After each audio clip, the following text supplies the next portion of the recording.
Hi everyone, welcome to this session. आज के इस वीडियो में मैं आपके साथ बात करने वाली हूँ टॉप 10 टॉपिक्स की पेपर वन की। So myself Gulshan Akhtar and I have been mentoring UGC NET students for around 6 years। एंड अपने इस 6 साल के एक्सपीरियंस को मिला के, अपने 6 साल के एक्सपीरियंसेस से मैंने ये एक टॉपिक आपके लिए बनाया है, which is the paper one के 10 टॉपिक्स जो इंपॉर्टेंट हैं, जो टॉप 10 टॉपिक्स हैं। नाउ देखो, पेपर वन का अगर आपने सिलेबस देखा होगा तो आप डेफिनेटली उसमें थोड़ा सा कंफ्यूज हो गए होगे, आप थोड़ा सा आपका दिमाग घूम गया होगा कि इतना सब कुछ है, क्या पढ़ें क्या नहीं पढ़ें, कौन से इंपॉर्टेंट टॉपिक्स हैं जो हमें पढ़ने चाहिए, कौन से टॉपिक्स हैं जो मिस नहीं करने चाहिए। तो मैंने पूरा एक समराइज्ड फॉर्म में आपके लिए इस वीडियो में टॉपिक्स को इंक्लूड किया है, जिन टॉपिक्स को आपको मिस नहीं करना है। तो बेसिकली यहाँ पर आपको सारे 10 यूनिट्स के ऊपर क्या क्या पढ़ना है मैं वो आपको बताऊंगी। सो ये टॉप 10 टॉपिक्स हैं, इनको बिल्कुल भी मिस नहीं करना है, बिकॉज मेजॉरिटी क्वेश्चंस आपके यहाँ से आते हैं। सो आपके जो मेजॉरिटी टॉपिक्स आते हैं from paper one, we will be discussing this in today's video. So yes, let's start. हम बात करते हैं आज के पेपर वन के टॉप 10 टॉपिक्स की। तो we will be starting with teaching aptitude. अब टीचिंग एप्टीट्यूड में कौन से टॉपिक्स हैं that you don't have to miss? It is objectives. Objectives के अंदर भी आपके 4 ऑब्जेक्टिव्स आते हैं, ब्लूम के, गैगने के, सोलो के एंड सिम्पसन के। यूट्यूब पे आपको मेरी वीडियो मिल जाएगी जहां पर I have explained it in detail. Characteristics of teaching, levels of teaching. Levels of teaching के अंदर आपके 3 लेवल्स आते हैं, memory, reflective, understanding. You have to be thorough with that. Factors affecting teaching, इसके अंदर आपके कौन कौन से फैक्टर्स हैं जो टीचिंग को अफेक्ट करते हैं, कैसे अफेक्ट करते हैं, you have to be thorough with that. And lastly evaluation. तो टीचिंग के अंदर इतने जो आपके टॉपिक्स मेरे पीछे जो लिखे हुए हैं, यहाँ से मेजॉरिटी क्वेश्चंस पूछे जाते हैं। एंड अगर मैं 20 पेपर्स के एनालिसिस, पास्ट 20 पेपर्स, 3 साल के पेपर्स के एनालिसिस करके मैं आपको बताऊं, तो ये टॉपिक्स हैं जहां से मेजर क्वेश्चंस आपसे पूछे गए हैं। नेक्स्ट हम देखेंगे रिसर्च एप्टीट्यूड। जो मिस नहीं करना है वो है characteristics of research. Characteristics of research के अंदर भी डिटेल क्वेश्चंस आने लगे हैं। For example, validity of research या आपके रिलायबिलिटी ऑफ रिसर्च के डिटेल्स पूछे जाते हैं, तो you should be knowing about it. फिर वैलिडिटी के अंदर कौन से फैक्टर्स हैं जो वैलिडिटी को अफेक्ट करते हैं, you be thorough with that as well. Then we have types of research, we have positivism, post positivism concept. Types of research से भी काफी डिटेल क्वेश्चंस आते हैं। Then we have positivism, post positivism, जिसको आपको पढ़ना है। एंड क्वांटिटेटिव क्वालिटेटिव रिसर्च, यहाँ ये पूरी अम्ब्रेला है। क्वांटिटेटिव क्वालिटेटिव रिसर्च के अंदर कौन कौन सी रिसर्चेस आती हैं, इनके कैरेक्टरिस्टिक्स, ये सारी चीजें, be very very thorough with this. Next हम देखेंगे हमारा यूनिट विच इज कम्युनिकेशन। अब कम्युनिकेशन में हमको क्या क्या चीजें पढ़नी है? It is your types of communication. Types of communication के अंदर आपका वर्बल कम्युनिकेशन, नॉन वर्बल आएगा विच इज ऑल्सो रिटन। इसके अलावा आपके क्लासरूम कम्युनिकेशन आएगा, you have group communication, intercultural communication, you have formal communication, उसके भी टाइप्स हैं, 6 types of formal communication. Then 4 types of informal communication, सब पढ़ना है हमको। फिर वर्बल और नॉन वर्बल कम्युनिकेशन के अपने टाइप्स हैं, you have to study that। तो सारे कम्युनिकेशन के टाइप्स पढ़ना। Then you have to cover effective communication के 7 C's, राइट? 7 C's होते हैं इफेक्टिव कम्युनिकेशन के, तो you study that as well. इसके अलावा आपको पढ़ना है कम्युनिकेशन के अंदर, देखो जो जनरल चीजें होती हैं, जनरल चीजों पे भी हमने कई क्वेश्चंस इस बार दिसंबर के अंदर आते हुए देखे, तो आपको थोड़ा सा जनरल नॉलेज को भी वहां पर वो चेक करेंगे। फॉर एग्जांपल, मास कम्युनिकेशन से रिलेटेड जो अभी रिसेंट चीजें चल रही हैं उससे रिलेटेड क्वेश्चंस आपके आ सकते हैं। बट अगर आप प्रीवियस ईयर क्वेश्चंस प्रैक्टिस करोगे तो आप ये वाला यूनिट भी अच्छे से कर लोगे। तो you don't have to miss these topics, ये सारे टॉपिक्स आपको कवर करने हैं। Then what do we have next?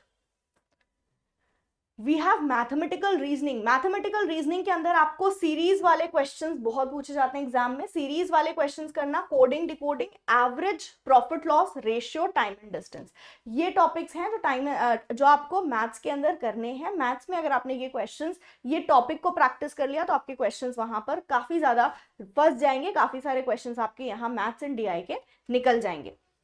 Next what do we have is LR. Logical reasoning की मैं बात करूं, वैसे इसमें इंडियन लॉजिक वगैरह सारे टॉपिक से क्वेश्चंस आते हैं, बट जो सबसे ज्यादा क्वेश्चंस आते हैं मैं कहूं तो आपके 60% जो क्वेश्चन आता है लॉजिकल रीजनिंग से, वो आते हैं आपके आर्ग्यूमेंट से, मूड्स एंड फिगर्स से, फैलेसीज से, स्क्वायर ऑफ ऑपोजिशन से। सो 60% क्वेश्चंस आपके यहाँ इन 4 टॉपिक से आते हैं।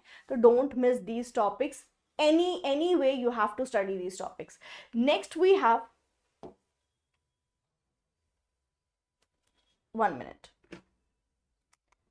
हाँ जी, नेक्स्ट वी हैव आईसीटी। तो आईसीटी के अंदर आपको सारे अब्रीवेशंस पढ़ने हैं, सारे आपके जो अब्रीवेशंस होते हैं। फॉर एग्जांपल आपसे पूछा जा सकता है रैम का फुल फॉर्म, रोम का फुल फॉर्म, और भी आपसे बहुत सारे डब्ल्यू का फुल फॉर्म पूछा जा सकता है। तो be very very thorough with the full forms, abbreviations. इसके अलावा टर्मिनोलॉजी, अलग अलग टर्म्स आईसीटी के अंदर जो यूज होते हैं उनका मतलब, basics of internet, email, email के अंदर सीसी, बीसीसी, ये सब कुछ पूछा गया था। आपसे वीडियो कॉन्फ्रेंसिंग के ऊपर क्वेश्चंस आ सकते हैं। इस बार अभी जो रिसेंट हमने ट्रेंड देखा है वो है थोड़ा सा न्यूमेरिकल भी फ्रॉम आईसीटी। तो आईसीटी के अंदर न्यूमेरिकल में क्या पढ़ना होगा आपको, कन्वर्जन्स। जो कन्वर्जन्स होते हैं उनको आप जरूर से देख लेना। Next we have people development and environment. People development and environment के जो टॉपिक्स आपसे जिनसे बहुत ज्यादा क्वेश्चन पूछे जाते हैं, it is environmental issues, pollutions पे, पॉल्यूशन के बाद कौन कौन से पॉल्यूटेंट हैं जो इल इफेक्ट या हैजार्डस होते हैं, या क्या उन पॉल्यूटेंट्स का हम बोल सकते हैं पॉल्यूटेंट्स का क्या इंपैक्ट होता है ह्यूमन हेल्थ पे, you have to study that. Climate change, natural and energy resources, you have to study this topic. Now coming on to the higher education. तो हायर एजुकेशन में जो आपके एवोल्यूशन हुआ है एजुकेशन का आफ्टर इंडिपेंडेंस, आपको वो पढ़ना है। इसके अलावा you have to study the technical, professional as well as skill based education क्या होती है। पॉलिसीज से क्वेश्चन पूछे जाते हैं, गवर्नेंस एंड एडमिनिस्ट्रेशन से। तो यहाँ पर आपके थोड़े करंट अफेयर्स के क्वेश्चन आते हैं। तो थोड़ा सा जो आपके हायर एजुकेशन से रिलेटेड करंट अफेयर्स हैं उनको भी हमें उनका भी ट्रैक रखना है, उनको भी हमको पढ़ते हुए चलना है। डेटा इंटरप्रिटेशन में परसेंटेज बेस्ड बहुत ज्यादा इस बार क्वेश्चंस पूछे गए थे 2023 के अंदर। तो study that as well as pie chart, basic आपके बार और टेबल्स वाले क्वेश्चंस आते हैं। तो आपको डेटा दिया होगा, उस डेटा को इंटरप्रेट करना होगा। थोड़ा सा टाइम कंज्यूमिंग हो जाता है हमारा DI as well as maths. तो अगर आप अभी से उसकी प्रैक्टिस करोगे, आप थोड़ा सा ट्रिक्स को मास्टर करोगे, तो एग्जामिनेशन में you will be consuming less time and you will be answering it correctly. And that too आप बोल सकते हो कि आपके जो मेजर क्वेश्चंस हैं वो भी यहाँ से कवर हो जाएंगे अगर ये टॉपिक आपने पढ़ लिया। Lastly we have reading comprehension. अगर मैं रीडिंग कॉम्प्रिहेंशन की बात करूं तो ट्रेंड अगर आप देखोगे तो वो रीसेंट चीजों पे क्वेश्चंस पूछते हैं। फॉर एग्जाम्पल अभी इस बार दिसंबर के अंदर हमसे जो क्वेश्चंस पूछे गए थे वो मून मिशन पे पूछे गए थे। मून मिशन पे क्वेश्चन आया था, आपके क्लाइमेट के ऊपर क्वेश्चन आया था, एनवायरमेंट के ऊपर क्वेश्चन आया था। तो जो आपके रीसेंट चीजें चल रही है ना उनके आप आर्टिकल्स पढ़ने लग जाओ। तो इससे क्या होगा, हम जब आर्टिकल्स पढ़ेंगे हमें उस बारे में पता होगा, तो एग्जामिनेशन में थोड़ा सा हमें वहां पर एज मिल सकता है। इसके अलावा आई वुड सजेस्ट कि थोड़ा प्रैक्टिस करो रीडिंग कॉम्प्रिहेंशन, जो प्रीवियस ईयर क्वेश्चंस है उनकी आप प्रैक्टिस करोगे। एवरी वीक आपने एक या दो कॉम्प्रिहेंशन भी कर लिया तो एग्जामिनेशन तक it will be sufficient. But जब आप प्रैक्टिस कर रहे हो तो उसमें ट्रिक आपको लगाना है, क्वेश्चंस पहले पढ़ के फिर आप पैसेज की तरफ जाओ। इसके अलावा आपको थोड़ा सा जितनी भी आप स्पीड लगा रहे हो नेक्स्ट टाइम आपको उसकी स्पीड बढ़ानी है। तो इन सारी चीजों पे आप अपने फोकस करोगे, आप अपनी गलतियों पे फोकस करोगे। तो रीडिंग कॉम्प्रिहेंशन अगर आपने वीक में एक या दो बार भी कर लिया तो it will be sufficient for your examination. So ये कुछ टॉप 10 टॉपिक्स थे जहां से हमारे क्वेश्चंस एग्जाम में पूछे जाते हैं, इसलिए मेक श्योर कि आप इनको पढ़ो। नाउ टॉप 10 टॉपिक्स मतलब हर यूनिट के मैंने आपको टॉप टॉपिक्स बता दिए हैं जहां से क्वेश्चंस आते ही हैं विदाउट एनी फेल। तो आप यहाँ की ये टॉपिक्स बिल्कुल भी मिस नहीं करोगे। You can let me know in the comments examination के बाद इस वीडियो के कि कितने टॉपिक्स या कितने क्वेश्चन इन टॉपिक्स में से आए। क्या कोई ऐसी भी टॉपिक थी जिससे क्वेश्चन नहीं आया? I will be waiting for your comments examination के बाद, बट अभी के लिए इन टॉपिक से आप पढ़ो, ठीक है। Thank you so very much everyone for your time for watching this video, and yes, I will be meeting you all in the next video, next such video. तब तक के लिए bye bye.